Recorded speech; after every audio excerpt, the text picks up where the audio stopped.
All right, guy. This is for both of you.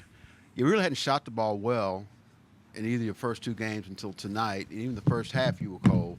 What turned the switch for you, and what's to say that you can win games when you don't shoot well?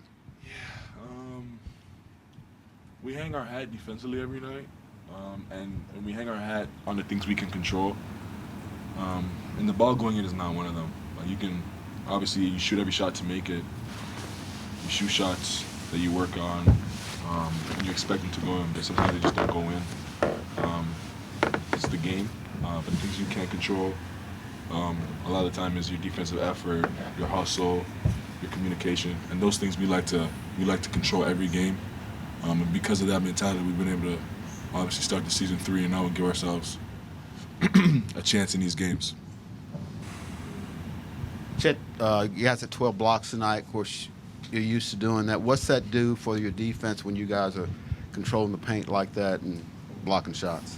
Yeah, I played a few games here now, and it looks like all these dudes are taking after me and learning how to block some shots, and it's amazing going out there and, knowing that we're all bought in on the defensive end. And, there's a lot of things that don't show up in statistics, but that's one of them that does. And, it's great to have guys out there that can play defense.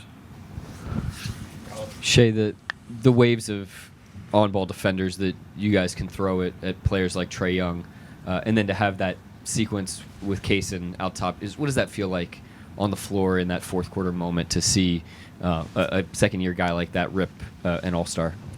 Yeah, we have a team full of really good perimeter defenders,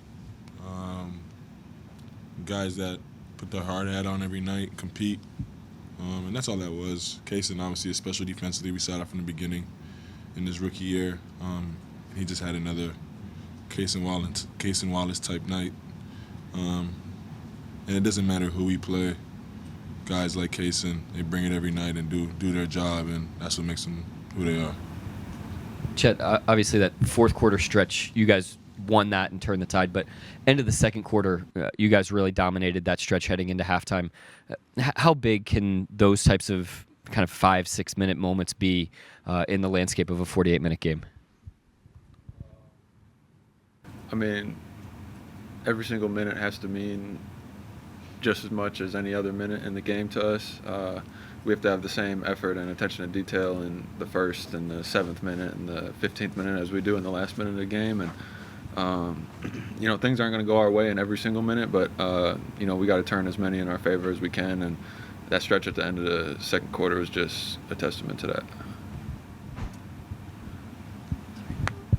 Joe? Yeah, Shai, it was third different starting lineup in 3 games, and I want to ask you about that because related to it in pregame intros, seemed like when you heard 6'6" guard, you went out and it was Wiggins being announced. What was that like? I heard 6'6" guard, and usually that's me. 6'6". I know I'm like 6'7", but it's usually me, and once I heard Maryland, I was like, yep, not me. Circle back and let Wiggs go. But, yeah. Is it fun though that you guys can, make some magic starting lineup like that? Yeah, I think it makes us different. Coach makes it very clear what each of our roles are on this team, and we, no matter the lineup, we are still supposed to do our role, and I think that's what allows us to have different lineups. And then the way we're constructed, we have so many guys that are so versatile that we can have different lineups and not have a drop off, or still have the same rhythm out there as a group. So yeah, it's definitely a luxury of ours. And Coach has kind of built that muscle over the years. He's always been fluid with lineups and done crazy stuff with lineups, so we're used to it. Shai, Mark was just in here saying that obviously with this new volume of threes that you have, there's going to be some adjustment period, but that you're playing the long game. I just wonder, how have you prepared yourself for the ebbs and flows that come with, increasing that volume and trying it out in game? It's annoying. You obviously want to make every shot, but it's part of the process. Success isn't linear. I'm sure you guys have heard that many times. So yeah, I know there's gonna be ups and downs. I also know how hard I work. And if I'm gonna go out, I'm gonna go out trusting my work, and that's what it comes down to. Yeah, and we just went through a whole training camp, and he wasn't missing no shots. So I trust that they're gonna start going down. And so Shai, with that, just the pull-up that you hit with I think 4 or so minutes left to go to put you up 16. Just what did that feel like, considering all of that? Yeah, it felt good. I had shot some early in the game that I thought we're gonna go in and didn't. But to make that one felt good for sure. I think it pushed the lead from 13 to 16 with like 4 minutes left. Kind of sealed it for us.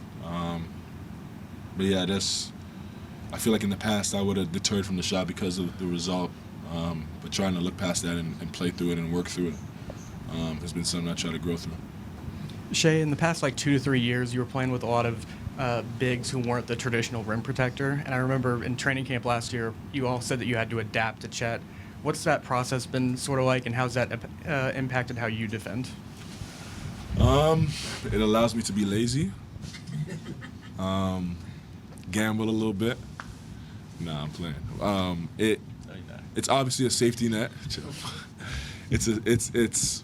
He makes everything easier. Obviously, you guys can see it out there. It allows you to pressure the ball, gamble, like for real. It actually allows you to gamble a lot more, knowing that if your guy, a lot of times I'm guarding smaller guys, goes in there, he's still not going to get a good look if I get beat. But yeah, the moment Chet stepped on this team, we went from here to here, and there's a reason for it. It's clear as day. Everyone sees it on the floor, and it's special. It's a luxury to have. And just like with the Athletic, Chet, you've made some clear strides in the offseason, but is there anything specifically that feels different on the court through these first few games?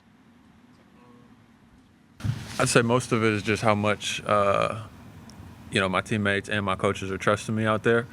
And I don't take that lightly. I know I got to go out there and execute because, they're putting that trust in me to go out and execute. So, I'd say that's just the biggest thing. Obviously, I worked really hard in the offseason, but none of that means anything if they're not out there trusting me. So, huge shout out to them for putting me in a good position to go out there and make plays, and it's on me to make plays. We got Jay in the back. Go ahead, Jay. Shai, I know we're only 3 games into this season, and so the sample size is small, but the national conversation about you guys continues to percolate, just how good you guys are, how good you're going to be. What do you do with that? Anything? When we sucked, there was talk about us sucking, and we didn't care. And we got here because we didn't care, so we're going to continue to not care and just focus on us getting better every day. And as long as we do that, eventually we'll get to where we want to go. And we made strides because we've done that. So just sticking to the program is what we focus on. Yeah. This will be the last one. Go ahead. Okay. Yeah, Shai, early in the game, you guys were shooting a lot of threes. They weren't necessarily going in. Then you start doing mid-range, you start attacking. Is it important for you to do that? Is that something that you do intentionally to settle the team down, or is that just the flow of the game? Yeah, I think we were getting good looks, so I didn't mind the shots we were taking. Nobody did. Nobody minded them. And then I don't ever. The game tells you how to play, so you just take what the defense gives you, and I think that's always my mindset. Be aggressive, and then whatever the defense tells you to do, you make the right play. And a lot of times in the beginning of the game, we got good looks, moved the ball, they just didn't go in. We stuck with it, and we were able to build the big lead because of it. So no, I don't think it was conscious. I think it's just myself and the rest of the team letting the game tell us what to do.